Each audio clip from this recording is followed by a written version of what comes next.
Hi, I'm Michael Brown, celebrity makeup artist for Avon, and we're talking trends, and one of my favourites is the bronze trend. We saw so many different types of the bronze trend on catwalks around the world. Really neutral skin, very fresh, but that bronze tone suits nearly every eye colour that's out there. Let's have a look at our new BB cream from Avon. The Beauty Balm BB cream is amazing for natural, neutral skin. I'm using my fingertip because I treat it almost more like a moisturiser that has a tint and obviously SPF as well. The slight tint almost makes it like a tinted moisturiser. You can build up the coverage as well with more of a dabbing technique. And you can definitely see it gives a nice natural light glow. A little bit different to that of a foundation. Beautiful. That's given the skin a bit more of a fresher look than sometimes a foundation can, but the beautiful ingredients and benefits of a moisturiser and protection of the SPF. So now we have the skin even, how about some contour and a little bit of colour? These beautiful bronzing pearls are amazing. Different types of bronze all mixed together. So if I get my brush and mix around all the beads, we can use that for a great blush and contour. So starting at the outer area of the face, moving down towards the mouth, under the cheekbone. Most people put blush above, which can collapse the bone. Very important to cut underneath for a great contour and structure. This tone of bronze as well isn't too dark and muddy, so you won't look like you've got two big brown stripes on the face. It still gives a beautiful fresh look.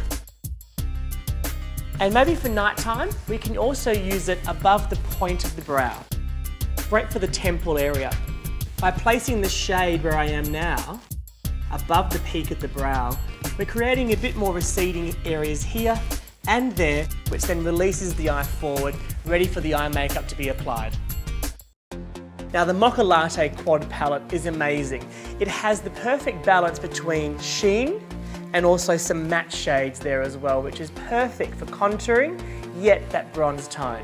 I'm going to start with number 4, but if some of you want a more daytime look, number 2 is also matte. So you can choose between something more with depth or a little bit lighter for the day. I'm applying number 4 across the whole lid, really correcting and receding the socket area to make a more open eye effect. So I want to really create a socket look rather than a full eyeshadow for this particular effect here. So the big brush is focusing all its attention on that socket, which creates a stronger crease line in the eye. Really great for someone who suffers from a heavy lid or even some eyelid puffiness. And we should be able to see it's a little bit stronger looking on that side, which should actually open up the eye for us rather than do the opposite, which is closing it if it's too heavy around the lash. And same on the other eye, starting on the mobile lid and then focusing our attention into the socket just to get that great open eye effect.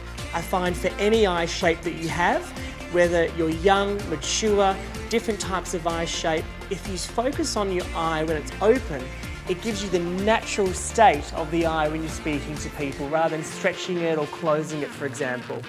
So keep the eye looking forward, look straight into the mirror at home and just get the brush into the socket and that will create an open eye. Perfect. So really focus all our attention on that matte shade. Either 2 or 4 is fantastic, depending whether you want light or dark. So now we've created that beautiful socket. A lot of strength in there with the number 4. As I said, number 2 is also an option, but now it's time to add a little bit more sheen to the eye to finish it off. Number 3 is perfect for that, so let's now apply that to the lid. So the mobile lid is where a lot of focus happens with light. As we move the eye around, blinking and whatnot throughout the day, this number 3 shade that I've put on, that little gold tone, can now capture the light and really finish off the whole eye makeup. So always try and keep your matte shades or the deeper shades of the palette into the socket, lash line and outer area. The shades that have a little sheen or they're a bit more metallic are fantastic on the mobile part of the lid because that's the area that moves the most and catches the light. And lastly, Number 1, once again a beautiful under the brow highlighter, but I'm also going to use number 1 today in the tear duct area, inner of the eye. This really whitens and also brightens the inner corner, just in case we didn't have enough sleep last night and we're worried about our dark shadows. This will capture the light and reflect those shadows away. And for this, it's really important to use such a good pinpoint brush as we have at Avon. And the same highlighter, just a little bit under the peak of the brow, can just lift the area, especially if you're worried about the eye shape being a little bit more closed. You can definitely give a beautiful lift at the peak of the brow and blend the colours together. And you can see as she looks down, we can see the socket, the lid, and the eyebrow area, they're all becoming one rather than stripy makeup that we don't want to see. We aren't finished yet. We need the Super Drama Mascara, which is right here. It gives volume, a little bit of length, but really that daytime volume that everyone wants with a neutral look. So once again, we start at the base, and with the brush, I twist it with my wrist to really allow every part of her lash to comb through. Because of the shape of the wand, it really glides through, but I'm wanting more product at the base of the lashes to almost tilt up the tips. If I put too much on the tips, they'll weigh down and you won't get that volume that you want. Now, other side, same thing, rolling through to really create extra volume at the base of the lash. Very important to focus on the base.